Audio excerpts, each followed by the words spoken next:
Good morning, everyone. Thank you for coming at 10:30 in the morning to hear about science and STEM. Very exciting topic.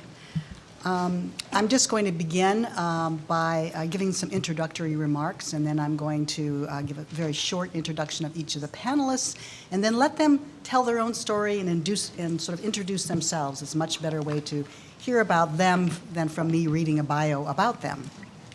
I will then ask them a couple of questions to sort of get a fuller sense of their thinking in the context of STEM, and then we will leave a lot of time at the end for you to ask any questions you would like based on the things you've heard this morning. So, as most of you in the room know, I'm a strong believer in liberal arts education, and I work every day as the president to support the liberal arts, and particularly Wellesley's liberal arts. It's my firm belief that, and it's really backed up by data, that if you're going to major in a STEM field, you're far better off as an undergraduate doing it at a liberal arts college than to go to a university. And having come from a university, been trained at a university, I really understand the difference. And in particular, if you're a woman, a women's college greatly increases the probability of a successful career in STEM. Now, why are we talking about STEM today? I'd begin by saying the 21st century is going to need many, many more people who are educated in STEM. I think people are only just beginning to realize the sort of breadth of need in terms of the STEM enterprise. We used to think about STEM producing people who would go on in the pipeline to become the next set of researchers, go into academia, or STEM would produce those doctors, produce people who would go into certain industries, pharmaceutical industry, but that's sort of where it would end. It was sort of like a narrow career path, if you will. But in fact, we need people who will go out, have been educated in STEM, and literally will populate all kinds of careers, populate law. We need people in policy determination. We need people who can write newspaper articles about STEM, so know how to write. We need people in international relations. Madeleine Albright always said that when she was thinking about things like nuclear power back in the day, her day, that there was never anyone at the table that was really a scientist, that was trained as a scientist. So we need many more people in STEM. So that's one of the reasons we are talking about STEM in the context of having more people in science. The second thing I would say is that science majors from liberal arts colleges are overrepresented in the leadership of STEM. We must continue to produce those leaders. So if we need more people in STEM, we certainly need more leaders in STEM, and it's really our job as liberal arts colleges to produce those leaders. And I just give you one small anecdote about that, which is when I was at Yale, an assistant professor, and I kind of looked around at the lack of women in STEM, but most importantly, the lack of professors in STEM. And so I decided to sort of look up their histories to see what they had done or where they'd come from, or what clues could I get from them about how they got to be where they were. And what's really interesting about that is almost all of them were educated in liberal arts colleges, and a great number of those were educated at women's colleges. And you know, liberal arts colleges and women's colleges educate fewer than 2% of the population. So we really are producing people who are going on to these leadership positions. So things are really, or have been challenging for those of us as women going into science, and particularly in my era. And I'm just going to give you a couple of little stories before I turn it over to the panelists. So when I started my training in science, I went, of course, to undergraduate schools, and then I got my PhD, and then I went to do a postdoctoral training at the National Institutes of Health. And I did it in a laboratory which was really at the forefront of immunology at the time, which was a very young field. And I was only one of two women in the whole laboratory complex of about 200 people. And when I arrived, I was assigned to share a module with the only other woman. And I didn't think much about that, except that I was to find out from all the others that were my colleagues that no one could get along with this woman. And so they just decided, well, you know, here comes a woman in, we'll just put her with that woman that no one can get along with. And in fact, when I was sort of surprised by that story, because she was really easy to get along with. She was friendly, she was a lovely person. But she was a very determined person. She was dedicated to really making something out of her life in science. And so she was aggressive in her career, and she stood guilty of being aggressive while female, is the way I would put it, a considerable offense back then. Well, you know, a lot has happened since then. 40 years have passed, and it's much, much better for women in science today, much, much better. And it's really thanks to many people, some in this room, who've really broken the barriers for women to go into science. But we still have a ways to go. And some of that ways to go is what I would call sort of a problem with a kind of an unconscious bias. And that unconscious bias has to do with being taken seriously as a woman in science. So I'm just going to tell you a funny anecdote, because these things happen in very subtle ways. That really relates to my daughter, Megan, who's a first-year resident in surgery at BMC, Boston Medical Center. She was over at the house the other day, and she was telling me, she's a great storyteller, and she was telling me a story about one of her surgical patients that she had operated on and was in charge of, who was an older woman.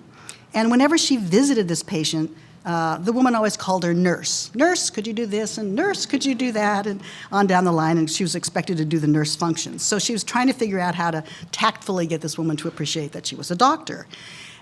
So she would put on her name tag. It says Dr. Janeway on it, and then she would come into the room and remind the woman that, hello, Mrs. Such and Such, you know, I'm Dr. Janeway, here to visit you today, and kind of using that word very constantly. So she thought she was making progress, and one day she walks in, and the patient's family was visiting, and the woman was really delighted to be able to introduce Megan to the family. And so she was introduced to the family as, this is Nurse Dr. Janeway. She said, Megan said she could hardly keep from laughing. She said, well, it's some sort of progress, but it's not quite where I wanted to be. And sometimes in these situations, you know, where people just can't get away from the fact that women are nurses and men are doctors, you just have to have a bit of a sense of humor about it.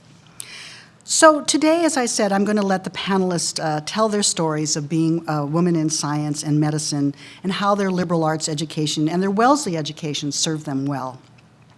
I'd like to just briefly introduce them. As I said, I've asked each of them to introduce themselves. I'll begin by saying, right next to me is Kwan Kew Lai. And I'm just going to say just a couple little things about each of them, because I think they're very interesting individuals. She is a doctor who knows no borders. She was one of those amazingly brave people who worked in Africa to fight Ebola. Next to her, Pam Melroy. Pam Melroy is an astronaut and mission commander of Space Shuttle mission, only the second woman to ever command a space shuttle, and she has logged in over 924 hours, more than 38 days in space. Next to her, Susan Windham-Bannister is credited with turning the state of Massachusetts into an undisputed leader in the biosciences. In 2013, she was named by the Boston Globe as one of the 10 most influential women in biotech. So, yes. So we've got quite the heavy-hitting group here today. So I will turn it over to them, and maybe I'll begin with you, Kwan Kew, to tell your own story. Well, I'd like to thank Wellesley for inviting me to these panelists. And my name is Kwan Kew Lai. I'm actually delighted to be here. Many, many years ago, Wellesley reached halfway across the world to my country, Malaysia, to offer me a scholarship to join the class of 1974. If you haven't heard of Malaysia already, the last year and a half, you would have, because of the plane crashes. I'm actually from a very tiny island to the west coast of Malaysia. And on the globe, you could only see as a tiny period.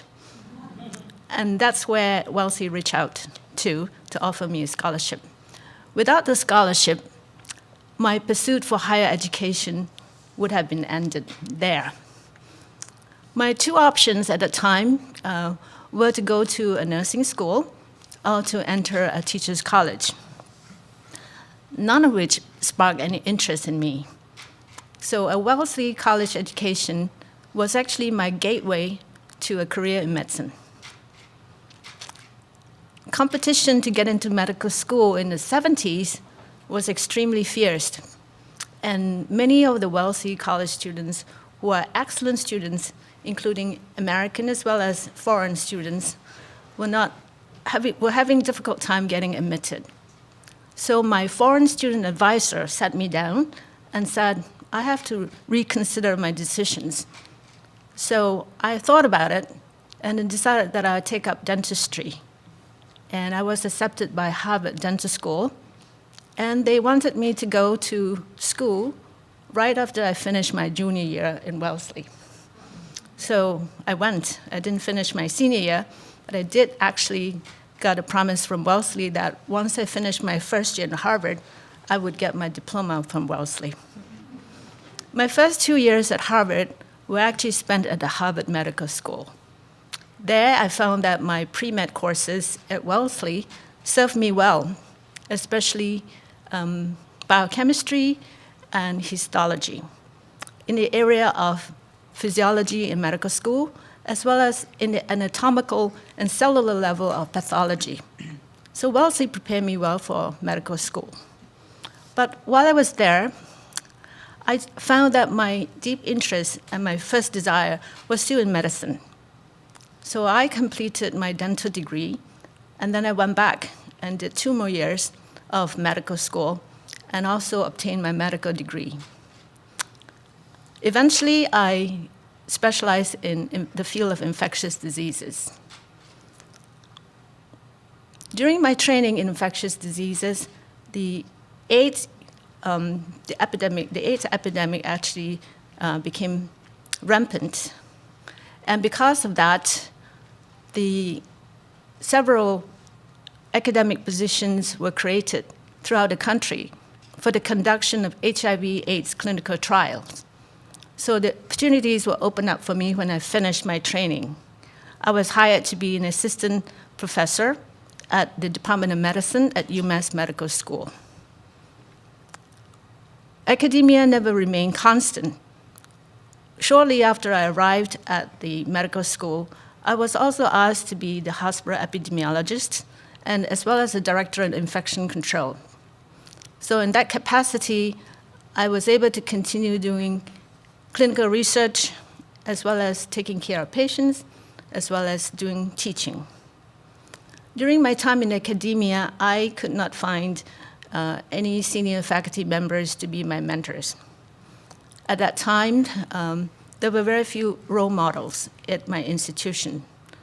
My chief of medicine was actually more concerned that we could fulfill the requirement for HIV/AIDS clinical trial, and so he was discouraging us to apply for independent grants outside the institution. But I set my eyes on the goal of becoming a full professor, which I finally attained, but it was a difficult uphill battle, for I have to show them that I could be productive in all areas of my responsibilities. Medical education has evolved over the years as our patients and we are growing older. In the medical world, doctors have to address the issues of end-of-life decision with their patients, care of elderly patients, parents, and loved ones who develop dementia, among other questions. Wellesley liberal arts education enhances the science of medical field, as well as it helps enormously in helping us dealing with such cogent issues. 10 years ago, I decided to leave academia and to concentrate my attention to volunteer in the international arena. I try to balance my working in the US as well as going abroad to volunteer in medical endeavors. Since then, I've traveled the world, and I've been taking care of many refugees as well as people who are afflicted in man-made and natural disasters. Most recently, as Dr. Bottomley mentioned, I was in Liberia and Sierra Leone, taking care of patients in the Ebola treatment center, as well as in Nepal, right after the earthquake. I've taken Wellesley College motto, non ministrari sed ministrare, to heart. I'm very proud that a lot of patients allowed me to take care of them in their most vulnerable moments. My voluntary experiences have taught me that while I cannot change the world, I can surely change the world for a few people. My Wellesley Effect started when Wellesley reached halfway across the world to give me a full scholarship to attend college. And that moment changed my world. Thank you.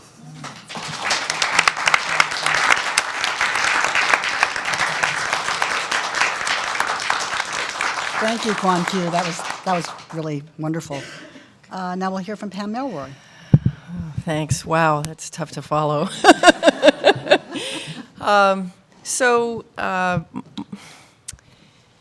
You know, it's interesting. I was reflecting as I was coming over here exactly what I was going to say. Some of you are good friends and have actually heard me talk at Wellesley before, and you know, I was wondering what today do I feel like talking about with relative to Wellesley and the impact on me, because there's just so many ways.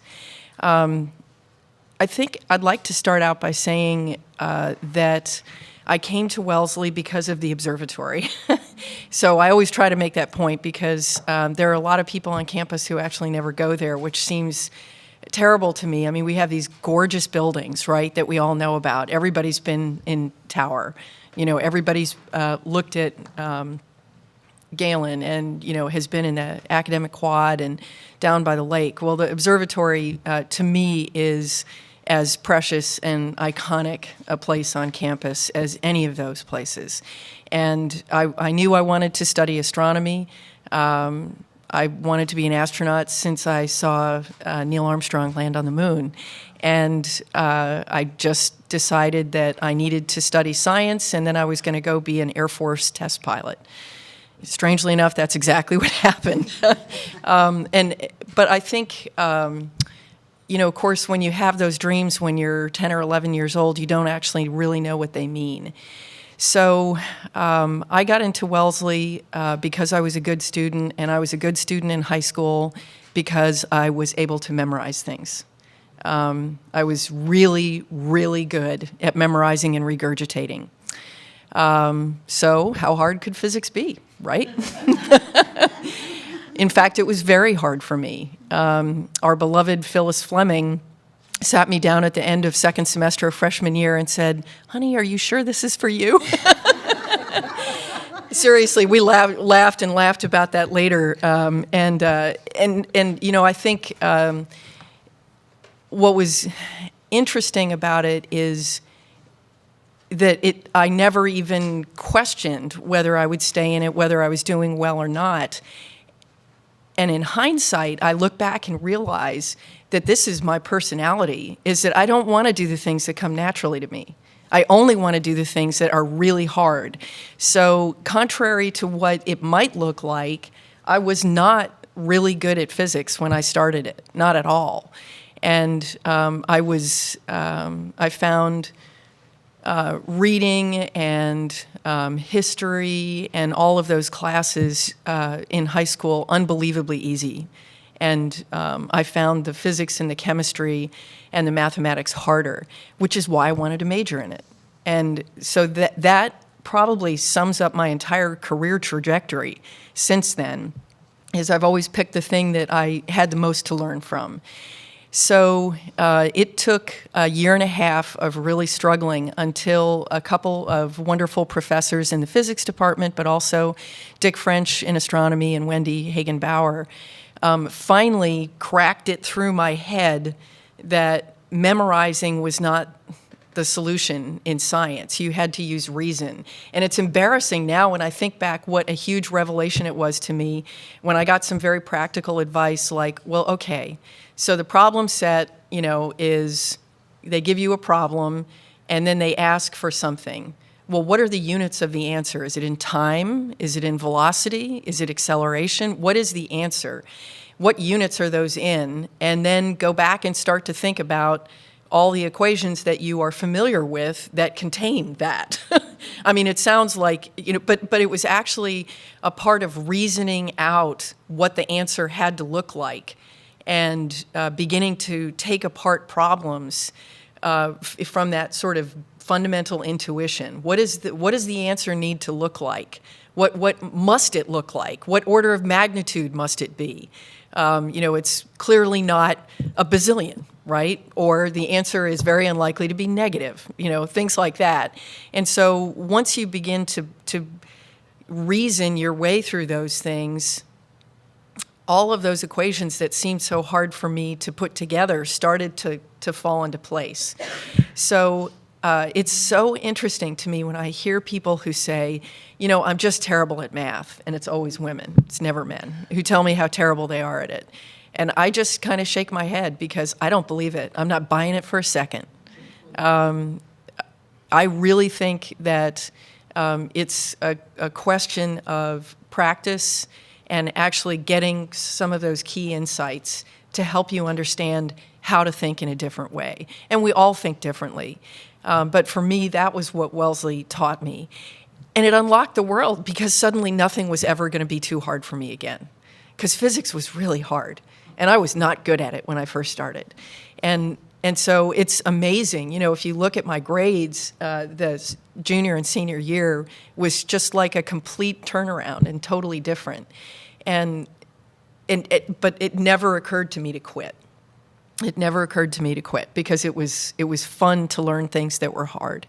So that was, I think, the first piece. And the second piece, I think, is harder to quantify, but when every physics major that you know is a woman, when every chemistry major that you know is a woman, when every pre-med that you know is a woman, and half of the faculty are women, and you graduate and someone tries to tell you that women are not good at science and math, you're like, what?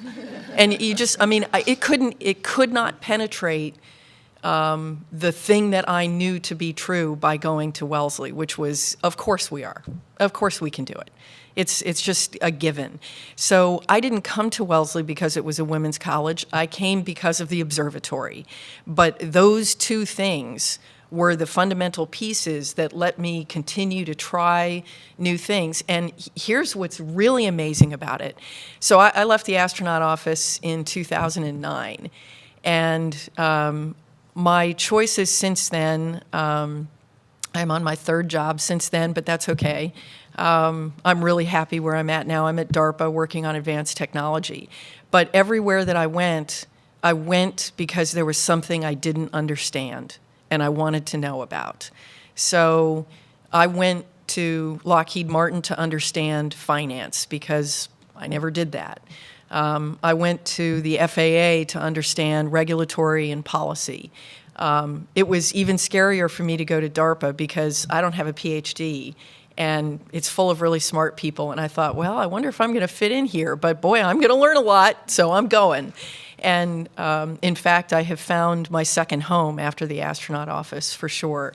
So I think that that what's interesting is I go back and I look at it, and it wasn't just the confidence that I could learn new things. It was an insistence and a joy, and that I would never be happy if I weren't learning something new and hard that I wasn't actually sure I could do. So I am super excited because I'm, 54? And I just think, what am I going to do now? PhD? I don't know. I'm so excited about all the opportunities out there, and that's what Wellesley gave me.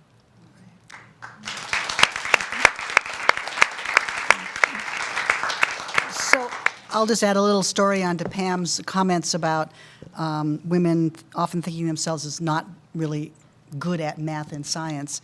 I was one time went to a poster session that the Summer Science Fellows do after they've done research over the summer at Wellesley. And we are firm believers here, those of us who are interested in science education, that exposing students to original research, particularly early on in their undergraduate lives, really inspires them to think about science in a new way, but also inspires or maybe makes possible for women to think that I am actually okay in science, I can actually do this in a way that's more hands-on. So I was at this poster of someone who had worked in a laboratory, astronomy laboratory, and I asked her to take me through the data. She'd been convinced to do the summer science program by her professor, in this case, Professor Dick French. And she decided she'd just give it a shot.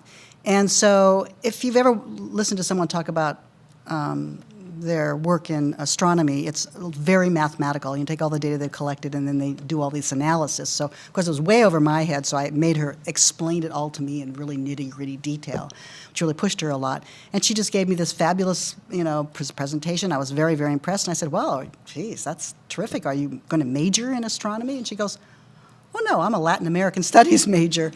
And she said, but it was so great that I did this because now I know I can do science. And that understanding makes me interested in doing more courses and will, I think, benefit me in my life. And it's a different way of thinking about things. So it's great. Susan. So again, let me just echo President Bottomsley. Thanks to all of you for being here at 10:30 in the morning. Let me just start by saying that it has long been my belief that Wellesley women are the most interesting women I know. And every time I come back to the campus, which is fairly often, and I have a chance to see old friends and make new friends and listen to Wellesley women, I am just more convinced than ever that this is truly the case. Before I tell you my story, let me just say a little bit more to reinforce what President Bottomsley said about why this is an important issue and why I'm really glad that you're here for this conversation. So the economy of the 21st century is going to be what we call an innovation economy, a knowledge economy. New products, new services, new definitions of work, and the STEM professions will very much be, as they have always been, the engines of innovation.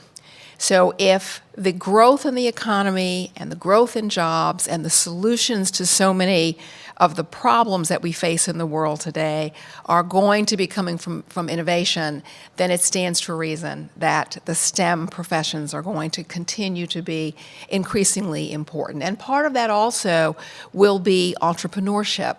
As many of you graduate, some of the old economy jobs, the jobs that we might have all tracked into, won't exist anymore. But that's okay, because you're going to recreate the world of work and what jobs need to be done, and maybe even what work looks like in the 21st century as you're grappling with so many of the issues that we have.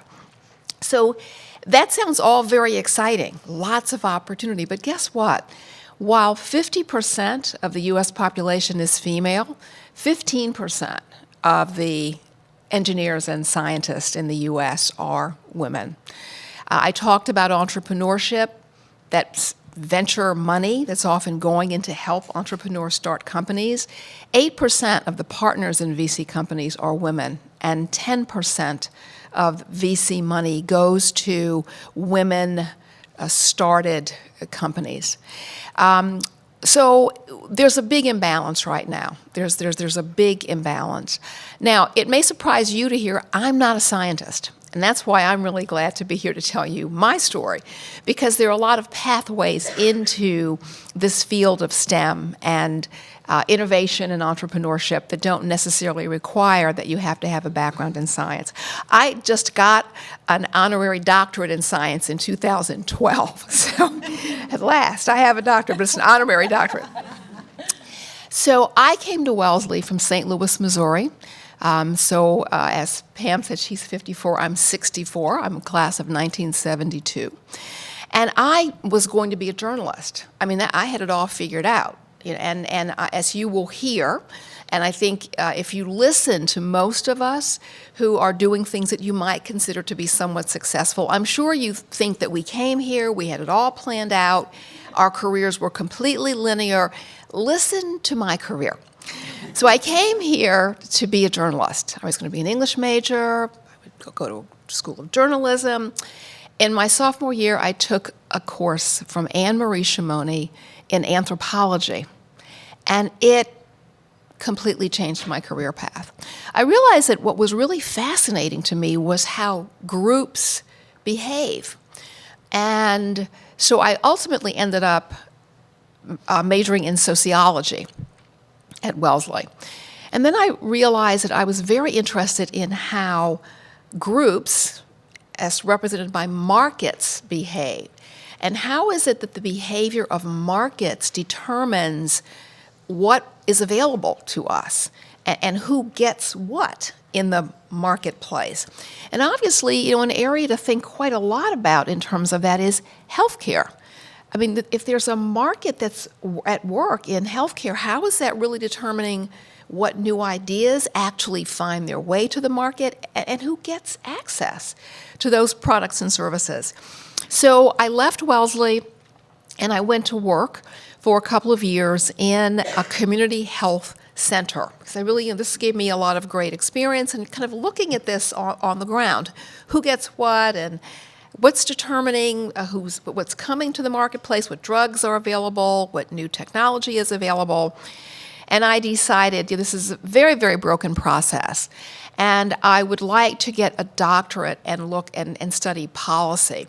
So because of my work experience, I don't have a master's. I went straight from a BA and some work experience into a doctoral program at the Heller School at Brandeis. Now, the Heller School is now known as one of the top schools in health policy in the country, maybe in the world. But at the time I went to the Heller School, there was no concentration in health policy.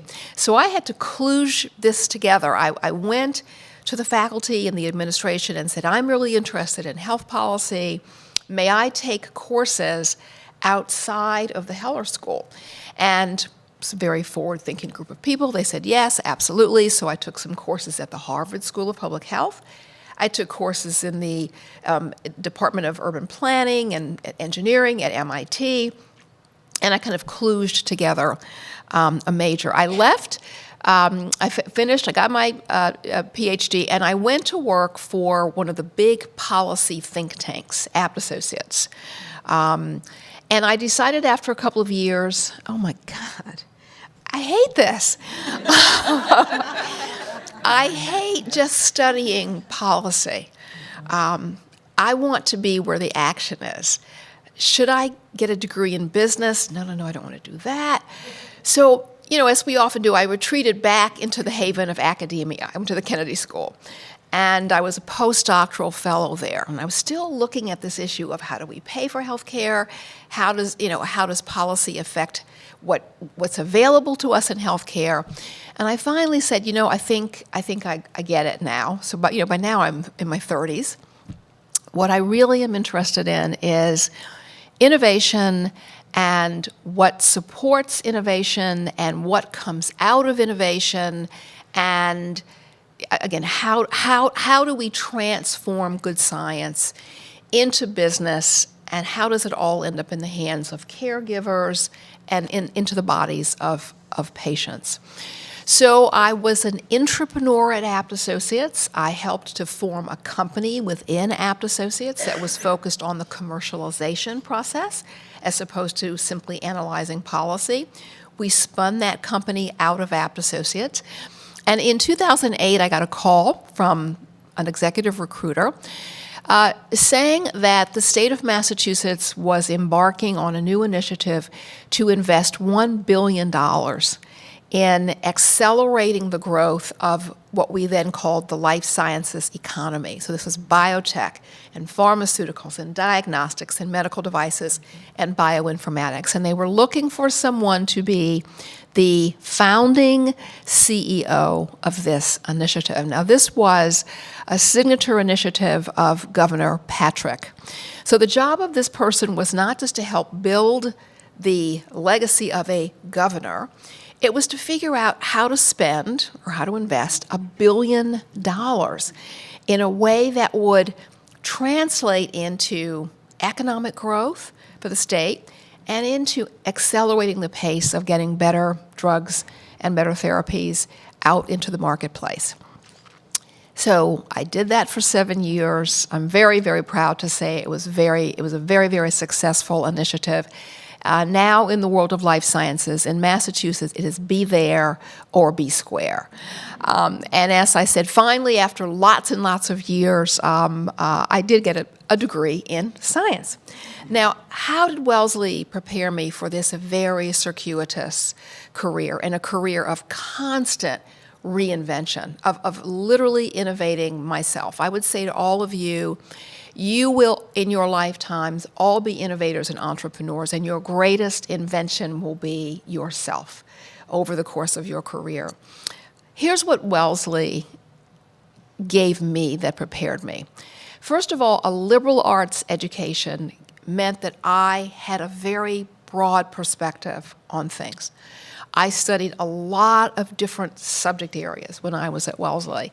And I like to say that my success in my career has been because I am multilingual, not because I speak lots of languages, but I understand the perspective. I can look at an issue from lots of different perspectives. I respect different disciplines. I've dabbled a little bit in different disciplines, but it means that I can frame a problem and I can frame a solution in ways that people from many different disciplines can relate to. I can find that common ground. I took that from Wellesley, the importance of a liberal arts education. I also took from Wellesley a lot of courage. As I'm sure you can hear, I started over a lot. I found myself in situations where there was no major. I was brave enough to go and create that. I started a company. Actually, this is my third round of entrepreneurship. I stepped into a job that was very, very high visibility, and as I was taking on this job, my mother, who's 93, said to me, "Susan, do you know how to do this job?" And I said to her, "I don't know, but I know that I can figure it out." And that courage I developed at Wellesley College, because you are encouraged here to dream, and you are really taught to believe that you can accomplish those dreams. You can figure things out. You learn to think. And if you know how to think, you can do anything. You can put yourself continuously in new situations, and you can figure out how to be successful, or you can figure out, this is not the right place for me, and I think I will do something else, and you won't really be afraid to do that. Wellesley taught me how to be friends with women, how to be part of a team with women. And because of that, I like to believe I'm a good mentor, I'm a good colleague, I am a good listener, I'm respectful of other people's opinions, because you learn that at Wellesley.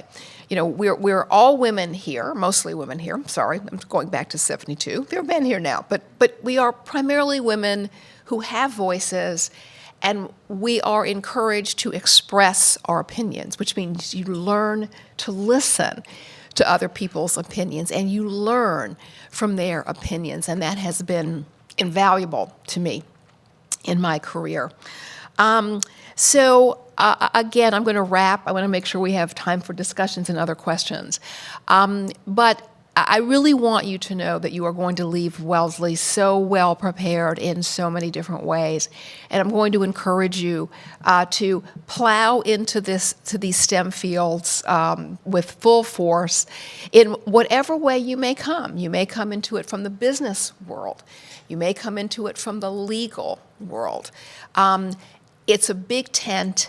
We desperately need women in these fields, and you can do it, and you will continue to reinvent yourselves in ways that will help you find pathways in this wonderful and very exciting group of sectors.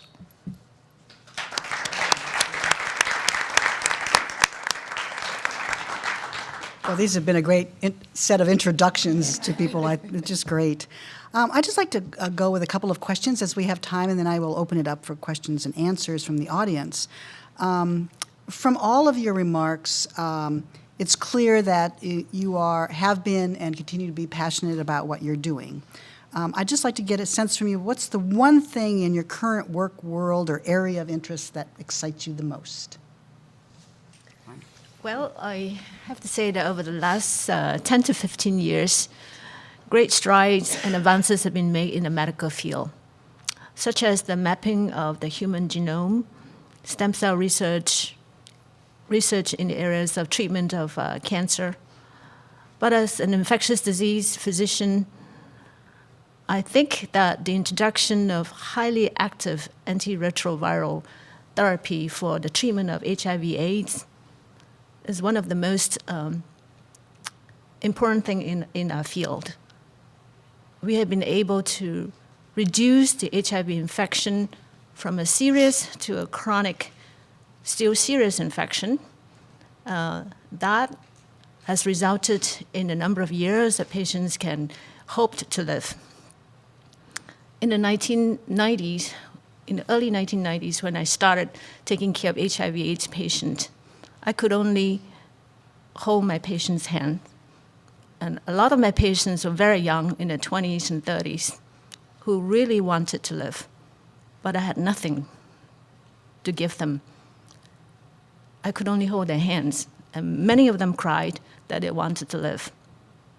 But since then, the AIDS therapy was such that a 20-year-old patient in the 90s could only expect to live for 3 to 5 years. And now, that person can hope to live up to 70 years. This is amazing for me in my field. So going back to Africa, where the crisis is greatest, the introduction of HIV meds to prevent transmission from mother to infant has actually greatly reduced the rate of infection in Africa from over 1,000 at its peak to less than 100 a year. And this is such an advance in the saving of lives in Africa. So I think that in the area of HIV/AIDS research, that is one of the most amazing things that the scientists have developed. And I think the next challenge for scientists in that area is to find cure for HIV/AIDS, which will be another high goal to achieve. That's actually an unbelievably wonderful story. I was at the National Institutes of Health as a postdoc at the time when HIV became recognized as a disease of the immune system. And one of the very difficult things at that moment in the research area was that the people who were talking about it, in this case Tony Fauci, who's the head of National Institute of Allergy and Infectious Disease, would go around the world talking about there's this very serious disease that is happening, and it's going to happen around the world. And he would give these very inspiring talks about it, and people would walk out shaking their head going, we don't really believe this. It's really not a problem we need to think about. It's only for those people who, we don't care that much about. And so we've come so far in our thinking, both on the research side and on the medical side, for really an amazingly short period of time. Pam.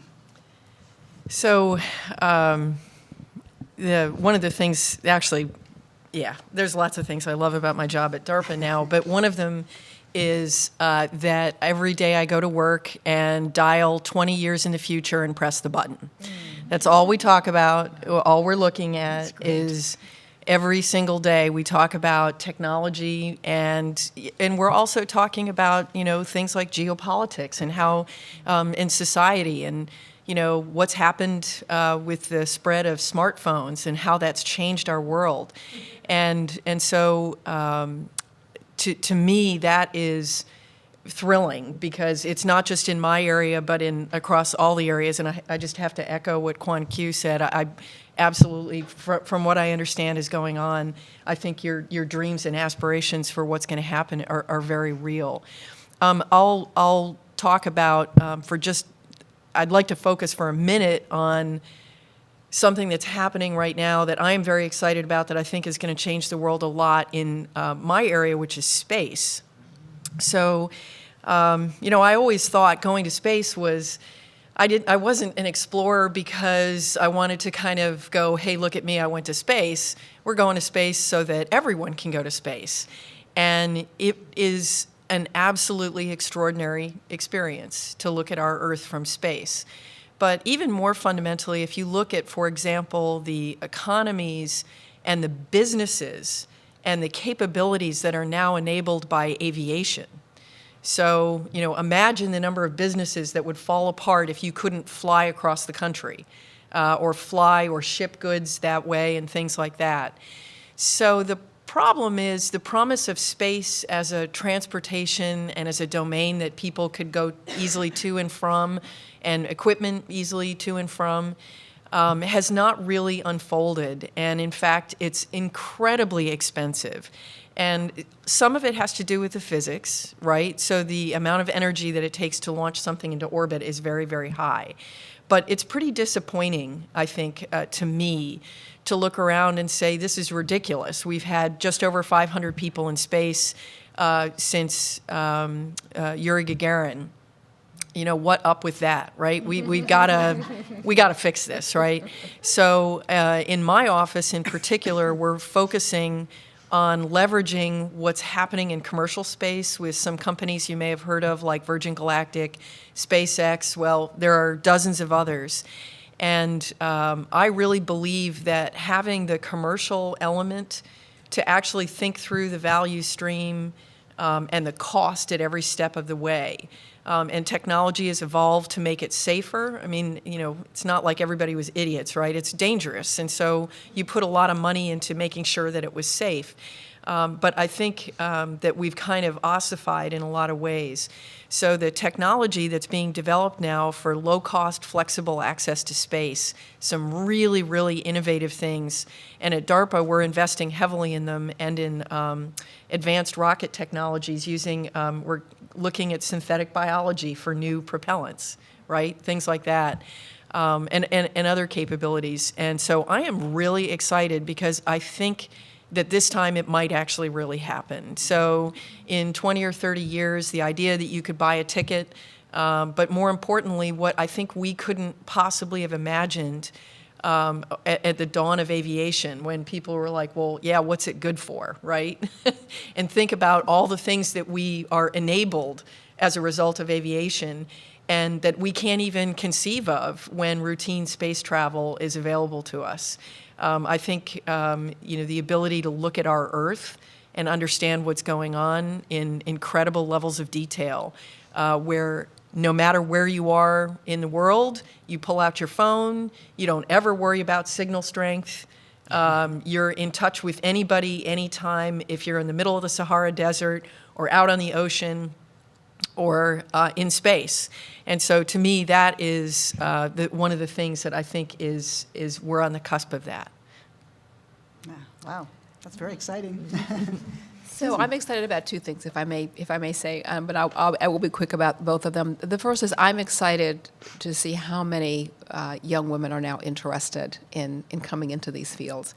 I can say to you, in all honesty, and I'm sure this has been your experience as well, that as I travel around this world of biotech and tech and pharma, I am usually one of very few women in the room, and I am the only African-American woman in the room. So I'm very excited to see this interest, and I think we need to do all that we can to continue young women's paths in these fields. I'm really excited about the coming together of the STEM fields. We now often call them STEAM because the arts has a very important role to play. But if you look at some of the biggest areas of progress, they have really been because of the intersect of engineering and technology, especially high-performance computing, and science and math. I mean, this is what has led to really the genome map and all the things that we're able to do now as a result of that. Personalized cancer therapies, or just personalized medicines, period. I'll very quickly, one of my dearest friends from childhood has a daughter who's about 30 who had a very aggressive and very intractable form of Hodgkin's lymphoma. And they had tried, drug after drug after drug, and it just was not making a difference. And I think she had really just sort of resigned herself to the fact that her life was going to be very short. But just recently, there was a new drug from Merck called Keytruda. And after 6 years of being through rounds of chemotherapy and, I mean, just being very sick. They gave her Keytruda, and she is disease-free. She's like no evidence of disease, right? NED, which is just miraculous. But again, they were able to realize that a lot of the current therapies were not going to work on her because they could look at her genetic profile and say, oh, you have a gene, and it means that this is not going to work, and this is so. This ability to really personalize medicine, our treatments for HIV, brand new diagnostics for Ebola, so many advances, and it's because STEM has come together, right? And everyone in STEM is working together, collaborating, innovating together, and that I think is just incredibly, incredibly exciting. That's great. Well, those are wonderfully inspiring stories. We're I think at the point where it'd be good to have some questions from the audience, sort of have the panelists be able to address whatever you're interested in. So we will take whatever questions you have. Don't be shy. Don't be shy, right? Yes. I would like to talk about medicine and the great discoveries we've made in medicine which are unavailable to the common person who walks in a doctor's office. Now, this is a generalization, but for instance, I had a need for a neurosurgeon recently, and I knew I couldn't walk into the most famous neurosurgeons in the world and be operated on them. I had to get a cousin in New York to write this letter, would you please operate on Mrs. Keller? And of course I am so grateful because he is the top in the world, and he had to go through a trap door in my nose to reach this golf-sized tumor that was inside my brain. He knew how to cut it up. Can you imagine that 8-hour operation? But that is not open to everyone unless you know somebody. And that should not be in medicine. You should take cases, look at their merit, and assign them accordingly. I'm thinking of the mapping of the genome. How long will it be before everyone automatically gets that? Then you look at all the diseases they're apt to get. To me, this is the way medicine should be organized and isn't. So I have a few thoughts. I'm sure that Kwan Kew, you do as well. So I think we have to come at this from three perspectives, and so this is where I put on my multidisciplinary hat from my liberal arts education. This is sort of a confluence of factors that we're looking at. So one is we have to bring the price of these drugs and therapies down. And one way in which we do that is we find ways to innovate better. We innovate how we innovate. And I truly believe that having technology and engineering and science and math all working together, we're going to figure out how to do that, which means that the price of some of these drugs and treatments is going to drop dramatically. Secondly, there is a lot of work that is going on right now to find ways to deliver very high quality, very impactful care in less expensive ways, in less expensive settings, and again, sort of the combination of science working with technology and engineering is really making that possible. What a miraculous, incredible procedure you just described. So how do we find a way to perhaps do this kind of work in different settings? How do we train more practitioners to be able to do this kind of work? So there's a lot of work afoot to really get at this issue as well. And then thirdly, we're looking hard at how we reorganize how medical care is delivered. how we pay for it, how we share roles between physicians and the nurse doctor, so on. So it's place, it's person, it's procedure. It's a big issue, and you are absolutely correct. All of this should be more broadly available. This was the question I was asking, right? How do we figure out what gets out there and who gets it? And I think that this multidisciplinary approach will get us there, and I would like to see us get there sooner rather than later. So it's a great question. Before rapidly genome, certainly a complete panel of blood tests and urine tests should be offered to everyone every year, but it's not done. They think, okay, you might have high blood sugar, so we'll test for that. But why not have automatically the whole panel done? That's what I'm saying, because you're going to pick up things that maybe the patient hasn't been able to convey to you those particular symptoms. Right. Well, again, as we find better, faster, cheaper ways of doing diagnostics, that becomes easier to do. There's a lot of work right now that's going on in using saliva for diagnostics. So you just spit, you run a whole panel of tests. So these are all great points you're making, and we're working on them. We have another question back here. So this actually touches in the policy area as well. I guess I would describe myself as somewhat of a retired technologist who's focused on raising 3 girls. And I have watched them go through various stages of mathematical and scientific competence and lack of competence, of a teaching system that was supposed to be better than the one I went through, where my physics teacher actually wrote in my yearbook that I was good in physics despite the fact I was a girl in writing. So I had great thoughts that having gone to Wellesley, we would have made so much progress. And yet, there are so many places in our education system, if you're a Wellesley mom and you get your kids into this program and that program and keep telling them they're good in math, you have a better than average, a better batting average than many, but for so many, the same thing. We're still, I seem to be failing so many girls in middle school, and then we lose them. And my question is to this group of scientists who probably came up despite their education, not because of their education. How do we change? What are your thoughts on changing that in the lower levels, and so that we get more scientists? We have somebody who can really answer that question back there. Go ahead, honey.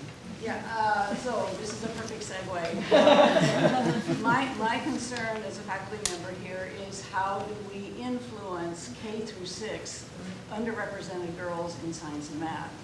And we have this wealth of information here, and taking my students who have a passion for science and taking them into the local communities. And we work with Science Club for Girls now. This is our 6th year. We've developed 7 curriculums, and the students here develop the curriculum and get independent study credit, 250, but they develop the curriculum and the lessons and go teach these lessons with K through 6.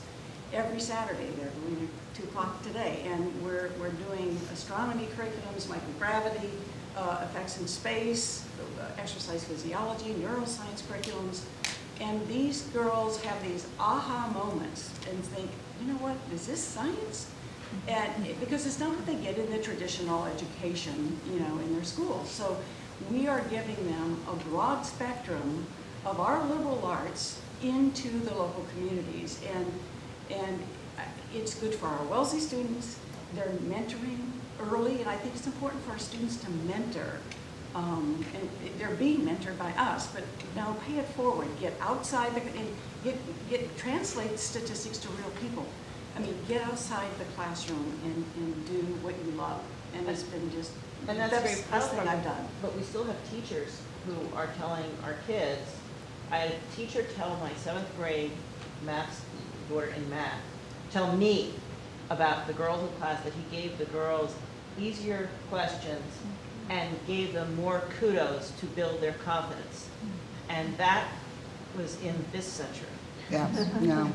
And so I actually have, my youngest daughter actually does sort of the same thing on a level scale, and I think that's great. But systemically, Yeah. the teachers, we need to kind of somehow teach the teachers and bring them with us, I think. And I somehow think that we're still missing some of the underpinnings in our education, both public and private education. Yeah, we face that actually at Wellesley College with the incoming first-year students. So we have students who come in who are extremely well prepared in science and feel like, well, I can do this and can take science courses. And we have students who come in who've come from under-resourced high schools that don't have really great teachers, and they not only don't have the opportunity for the richness of the courses, but they don't have teachers that really know how to inspire young girls to think about this as something they're good at. So we actually have been thinking about this a lot in terms of how we teach our first-year classes. So those students who've been missed in K through 12 have an opportunity to be picked up again at Wellesley. And I don't know, maybe you'd like to just talk about that for a moment, the kind of teaching that could be envisioned for the students who come in that maybe don't have quite the same advantages. This is Kathy Suma. She's the head of our Science Center. We talked about this a little bit in the panel yesterday afternoon. We had several of our faculty members sharing their approaches to classroom teaching and learning that are intended explicitly to engage students more directly in science. And they're tackling these issues at the first year all the way through the curriculum. And they range from developing first-year seminars in astronomy, Kim McLeod, that focused on taking all these students who had never really had strong science experiences and putting them together in a research class to find exoplanets, planets orbiting other stars in other solar systems. And these were students who were not intending to be science majors. They were students who were taking their science requirement in a first-year seminar.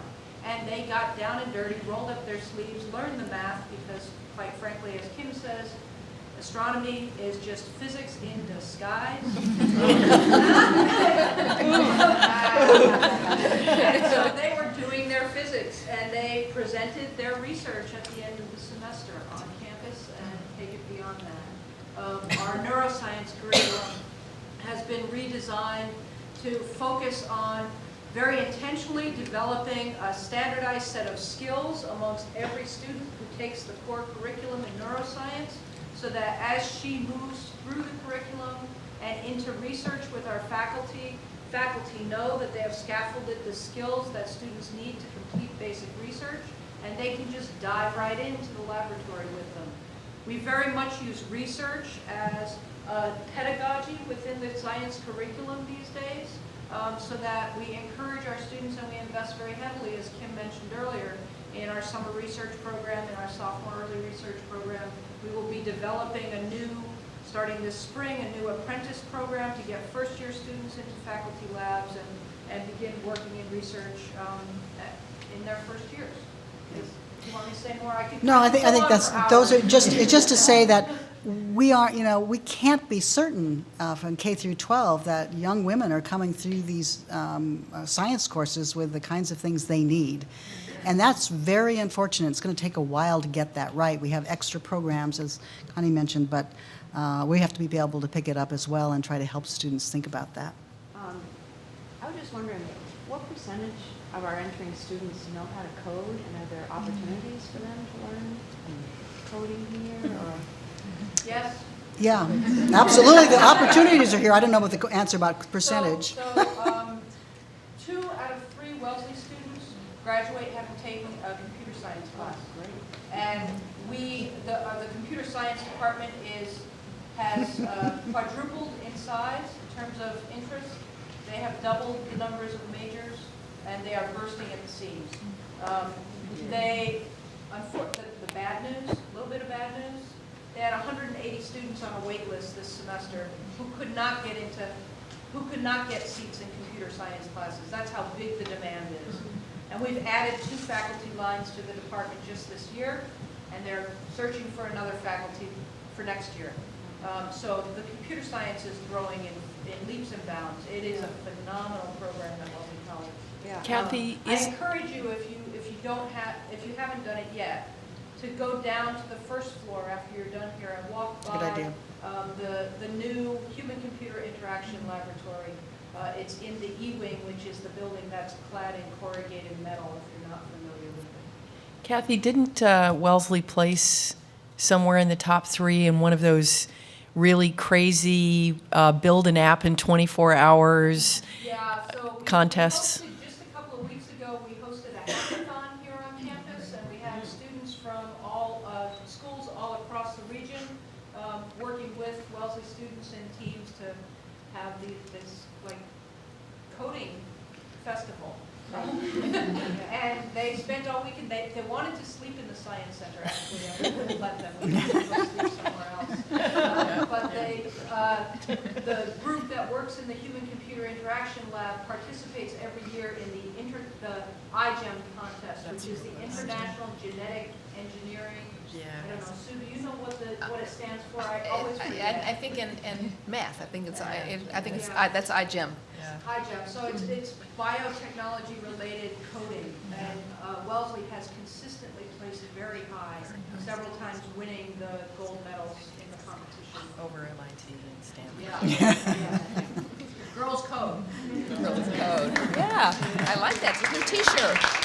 Wellesley Girls Code. And to Connie's point about outreach, our computer science students do participate in Girls Who Code.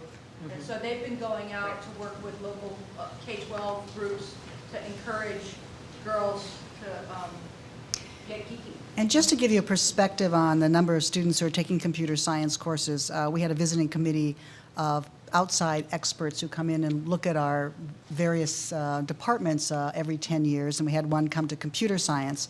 And at that time, the number of students taking computer science courses was 45%. That's, I'm sure, increased since then. This was a few years ago.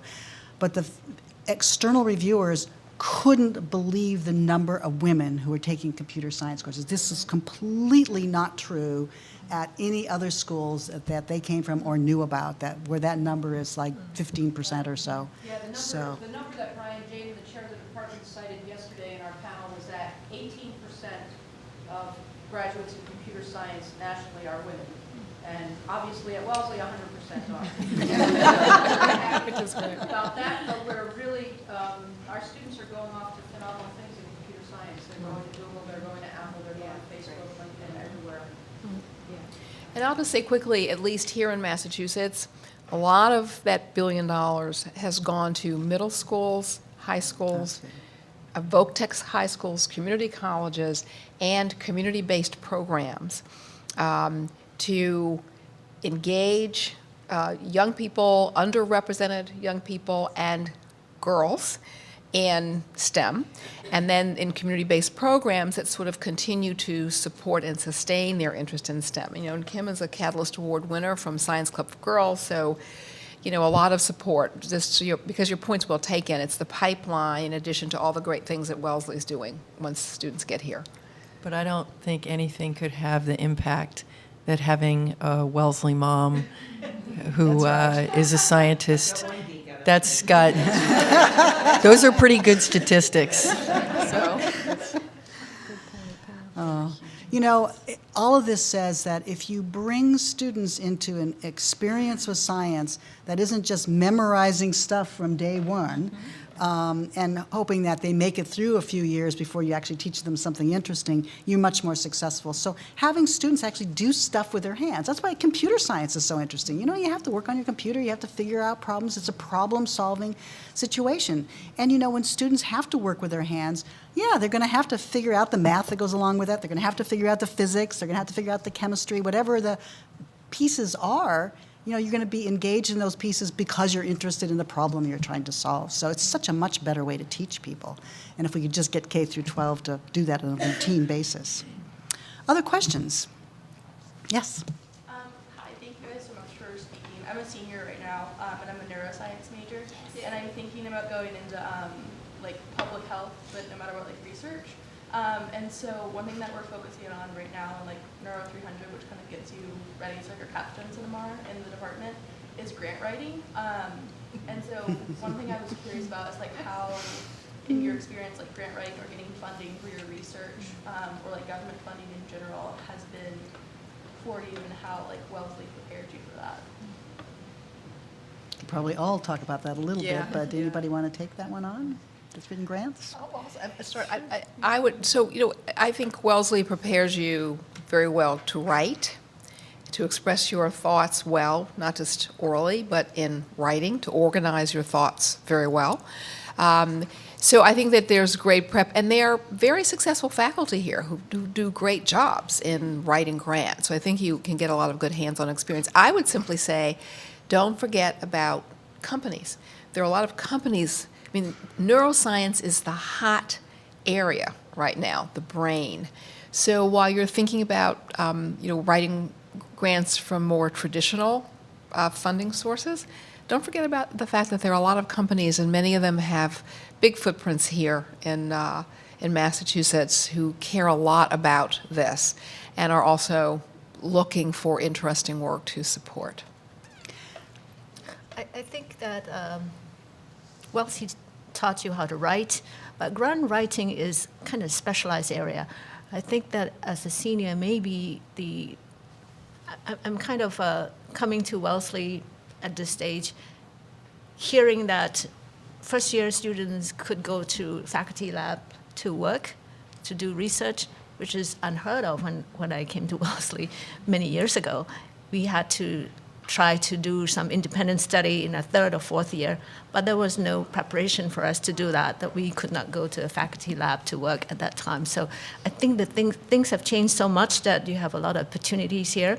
So as far as grant writing is concerned, possibly you need to find a mentor who has a lot of experience in grant writing, because it's a specialized area, and there are formatting of grant writing. There's NIH grant is very different from maybe a private grant writing. So it's a field that you really need some guidance. I would say your liberal arts education is really going to come in handy with this. And some of it's the world of hard knocks. So I wrote grants for a living when I was working at Yale as a scientist for 27 years. I had to write grants that would generate enough money to support the salaries and the supplies and equipment in my laboratory for 16 people. So, it was a little stressful from each grant cycle to the next. But, it's about how to write, but it's like Susan said, it's about how to frame what you want to say. And with grant writing, it's about an argument you're making. So a whole lot of other people are writing for that small pot of money. So you have to make an argument that what you're doing is better than what, 99% of the other people are doing. So, you learn those skills when you write for your other classes, when you're making arguments for or against things in your history classes or your classes in English or whatever. How to frame and how to make an argument is hugely important. And you learn along the way. I mean, you realize that you get your grant, what we call the pink sheet back, which is actually a pink sheet that says, well, you didn't, this is not good and that's not good, and you didn't make the funding cutoff. And you realize, I didn't make the argument such that they understood the main point of what I thought was important when they read it. So then you go back and you rewrite it to make it more obvious. So it's a little bit of a combination of things. But having people read yours beforehand is a really great idea. Yeah, I just want to grab onto the end of what Kim is saying. I think this is a great opportunity to kind of reinforce the comment that liberal arts is a fantastic way to start a STEM career. Personally, drives me clean out of my mind when people refer to a liberal arts education as equivalent to an English major. Makes me crazy. Happens all the time, and I correct people all the time. The key point about communications, being a good writer, very, very important. Good speaker, very, very important. You'll get opportunities here at Wellesley to help you with that. Very, very important. But I would argue that there's a lot of incremental science that's being done, and what's different is to really actually determine what has the maximum impact. And in fact, if you're having trouble with grants, maybe you could clean it up by doing, better writing. But the truth is, maybe you need to take those skills to look at the big picture and say, what's the maximum impact science I could be doing in this area? What's the big thing that could be done, and not the incremental, well, I'm building on this experiment that I did previously and making tiny changes, but what really matters in the world. And I think it makes it much easier to make the argument that Kim referred to, when you can honestly say, hey, if we figure this out and we learn about this, it's going to have a huge impact. And having the context that comes with your science and being able to articulate how it fits into the world from a policy standpoint, and health and education and all of those things, why in the world is this the big thing to do? I think liberal arts I think your experience at Wellesley will help you with that. We have time for one last question. Anyone have a burning question? Kathy? I've got one if nobody else does. So you've all talked a little bit about what you learned while you were at Wellesley. And you talked about it, especially Pam, I think you talked about it in the context of working with your professors, learning to write, learning to think critically. We're a residential college, so I wonder if you can talk a little bit about what else you got out of your experience at Wellesley that supported you to be successful in your career paths in science. You know, Kwan Kew, you talked about compassion, and Pam, tenacity, and Sue, innovation, creativity. What can, you know, how did the rest of your experience support that, I guess, outside the classroom? Well, I mentioned the learning to be friends, to be friends with women, but that really then taught sort of listening and taking in opinions and shaping those opinions, working on things together as teams, shared problem solving, honest and open sharing, so sort of, you know, empathy. Those were all skills that I took from this as a residential college that, as I said, I hope have enabled me to be a good mentor, but also to be a good listener, and to be influenced by other people's opinions. So I think that the residential, I mean, we're all grappling with a lot of issues together, right, in close circumstances, and it's because it's an all-women's college. You know, you don't necessarily have some of the other distractions all the time, right? I mean, you know, you can really bond and share in ways that you would maybe only do with other women and not necessarily with your male colleagues. You might share differently with them. But that to me was, I can't say how important that was to me. I don't know about Pam and Kwan Kew. I'm still thinking. Me too. I can't say that, you know, living in Wellesley, for me, it's only 3 years, but build up some good relationships. The thing that really struck me very much is the Wellesley model. The founder had found that thing to be helpful and to instill the fact that we should be ministering to other people and not to be ministered. And that really stayed with me quite a bit. And is probably one of the reasons why I thought about medicine, that you help people, you take care of people. And when my children are older, I said to myself, what else could I do?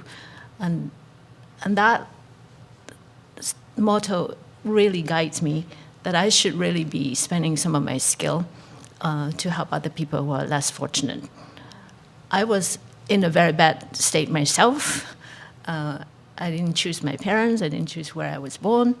I was very poor, but someone reached out and helped me to come over here to have an education, to have an opportunity to be someone who could in turn help the world in a small way. And so I think that really carries me a long way. And I find that that saying stays with me resoundingly. And I feel that for the rest of my life is something that I should be striving to live up to. I guess I'll just say that, and I don't, Kathy and I are classmates, and I don't know how well we really knew each other at Wellesley, but my strongest perception of my experience at Wellesley, especially from a residential standpoint, was that I was completely bizarre. And no one, you know, I mean, people just looked at me like I was strange, and I was. I mean, I was going a million directions at once. I had my fingers in 1,000 pies. I was busy, incredibly busy, doing a huge diversity of things, academics. I was in theater. I was in ROTC at MIT. I wanted to be an astronaut, and I told everyone that. The first time you met me, hi, my name is Pam, and I'm going to be an astronaut.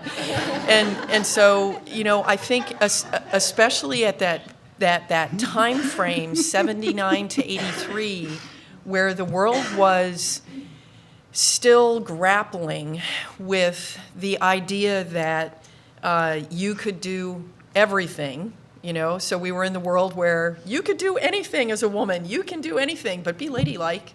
Be ladylike. And so I think there was a lot of, I was very much of a tomboy, I think. So, but what I got out of that was I had a great experience at Wellesley. And when I think about it now, how few people, I had lots of friends, but they all just kind of, I was just like entertainment, really.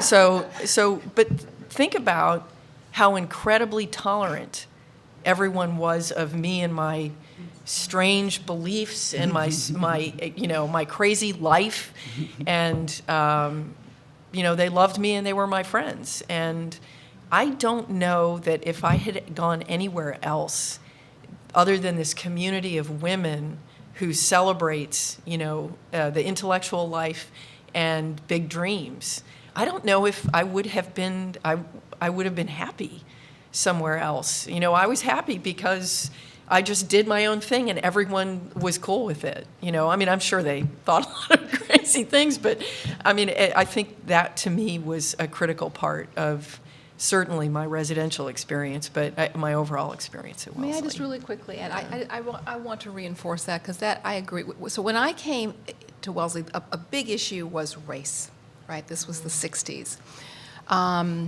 And the college has continued to grapple with a lot of big social issues.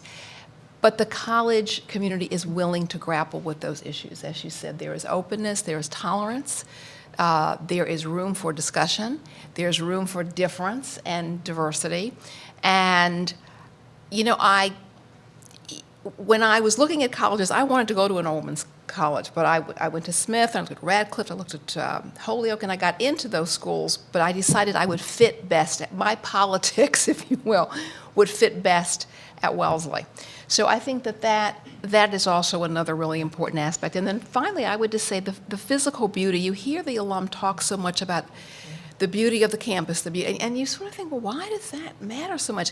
There's something about the beauty of this campus that contributes to contemplation and reflection, and that's also a big part of the residential experience. So thank you for letting me jump in with two more points. That's a really great note to end the panel. I just would like to say that as I'm listening to the panelists, and I think you all are listening to them, you must be sitting in the audience, especially those of you who are students or young alums, and look up here and see these three women who sort of boldly did things that others found actually somewhat frightening. Who flies up into space, and who goes to areas of Ebola and AIDS, and even taking your trajectory of changing how you got to the various parts of your career, and then taking on a brand new position, which must have had a huge amount of public scrutiny to it. All of these things are really very courageous things to do. And so, you might be saying, well, all I'm really doing is looking at sort of Wonder Women times three. These are really remarkable women, and can I see myself in these women?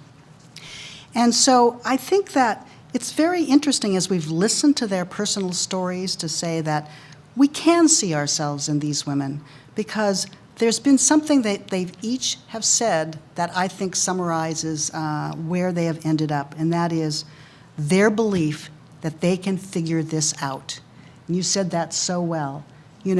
Obstacles are in the way, things that they didn't like. I left that job because I didn't like it and went out in the world of unknowns.